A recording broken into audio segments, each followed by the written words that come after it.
प्रभु, यह हमारा पुत्र है, राजकुमार नहुष। महाराज, आयु के पुत्र की आयु आपके माता पिता के जमाता बनने की नहीं, बल्कि आपके सखा बनने की है। आप कौन हैं? मैं गणेश हूँ।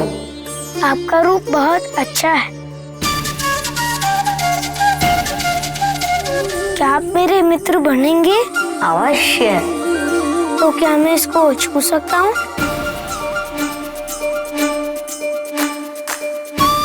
अवश्य।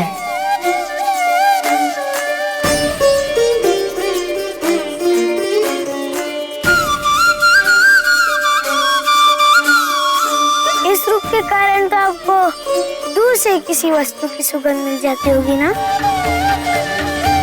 और आपके कर्णों का आकार, उससे तो आपको दूर से ही सब कुछ सुनाई देता होगा।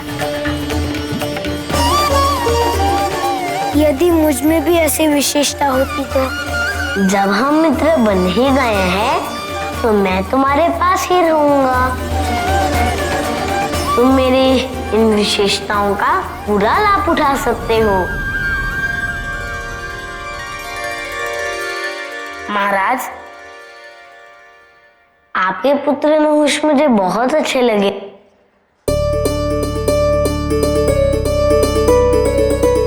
मेरी ओर से इस संबंध को पुनः स्वीकृति है। परंतु प्रभु, हमारा नहुष तो अभी बालक है, इसकी आयु अभी विवाह योग्य नहीं हुई। विवाह तो आत्मा का बंधन होता है राजन, और आत्मा की कोई आयु कहाँ होती है। परंतु प्रभु, इस सृष्टि का, इस समाज का एक नियम है, और बाल विवाह तो उस नियम के विरुद्ध है। आपकी बहन को और प्रतीक्षा करनी होगी।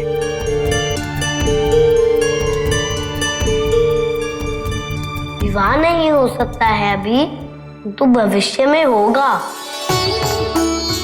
ये तो निर्धारित किया जा सकता है ना। मैं अभी नहुष को लेकर दीदी के पास जाऊंगा। नहुष के सामने आते ही दीदी की तपस्या टूटेगी।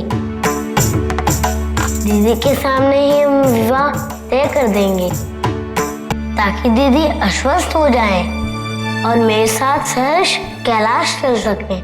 मित्र, मुझे तुम्हारी दीदी के साथ विवाह स्वीकार है।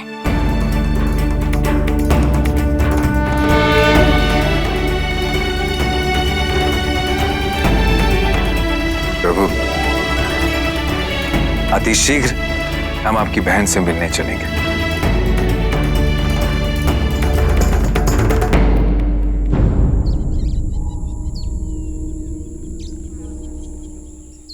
अशोक सुंदरी, देखो मैं नहुष तुमसे मिलने आया हूँ।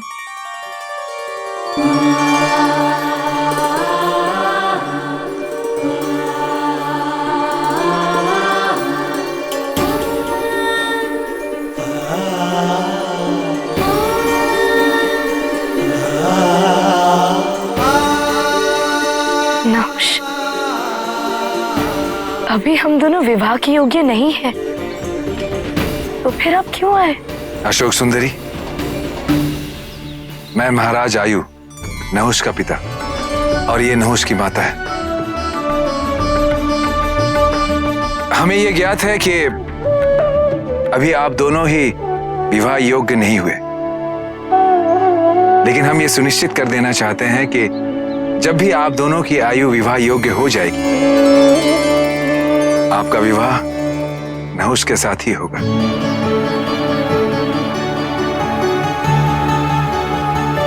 ये मेरा वचन है आपको।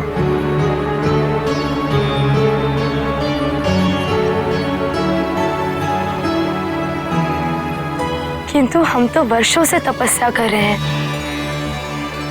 आज से ऐसा करने का कोई विशेष कारण? अत्यंत शुभ कारण है। आपके भाई जो विघ्नहर्ता हैं, उन्होंने आपके और नहुष के मिलन की जो बाधाएं थी, उसे दूर कर दी है। उन्होंने ही हमें आपके बारे में बताया। हमारे भैया, कार्तिकेय भैया,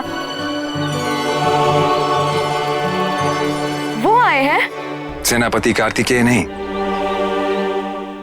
आपके भाई गणेश जी।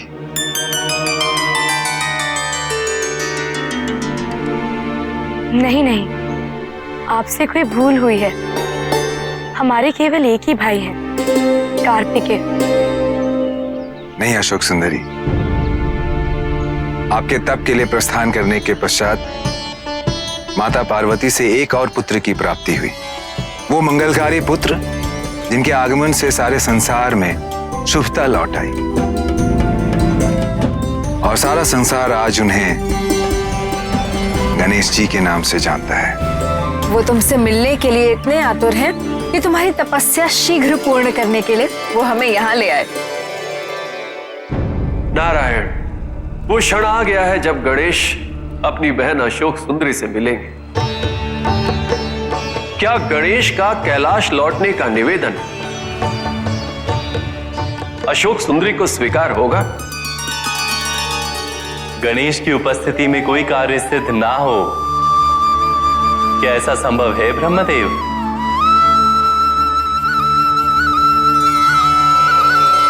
वो है कहाँ? आओ सखा, बाहर आओ।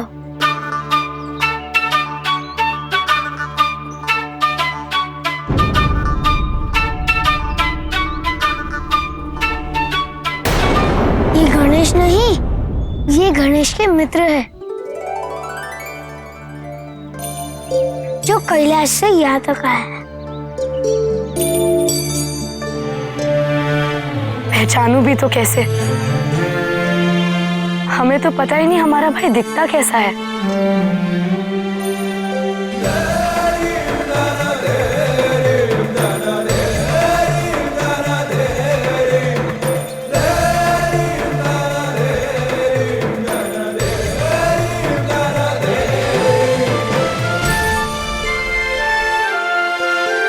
दीदी, हमारा भाई गणेश।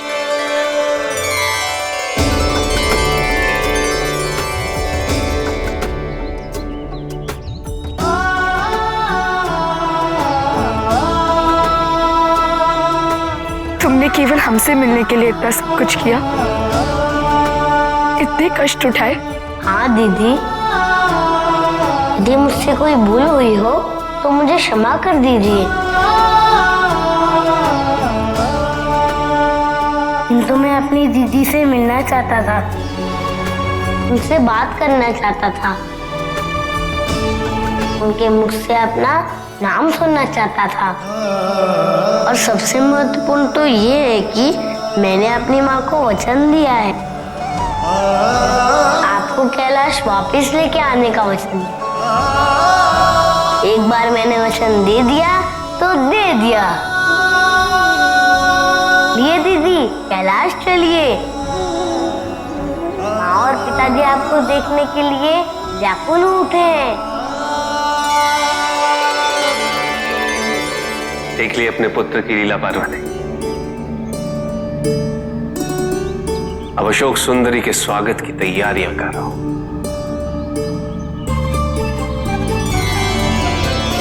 आपकी सहायता के बिना ना मैं अपनी दीदी से मिल पाता और ना अपनी माँ को दिया वचन पूरा कर पाता। मैं सदैव आपका कृतज्ञ रहूंगा। ये तो मेरा सौभाग्य है कि आपने मुझे सेवा करने का अवसर प्रदान किया। मेरी इच्छा तो यह है कि मैं आपके साथ चलकर प्रभु के और माता के दर्शन कर लूं। परंतु आप रीतियों को इतना महत्व देते हैं गणेश जी। कदाचित औपचारिकताओं के पूर्ण होने के पूर्व कि मेरा वहां जाना आपको अच्छा न लगे प्रभु। मैं आपको आश्वस्त करता हूँ कि शीघ्र ही अपने परिवार के साथ विधिवत रूप से शगुन लेकर पधारूंगा।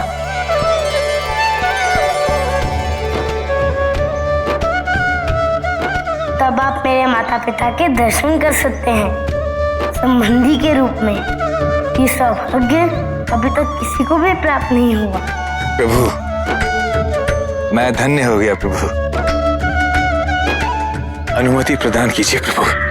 अवश्य।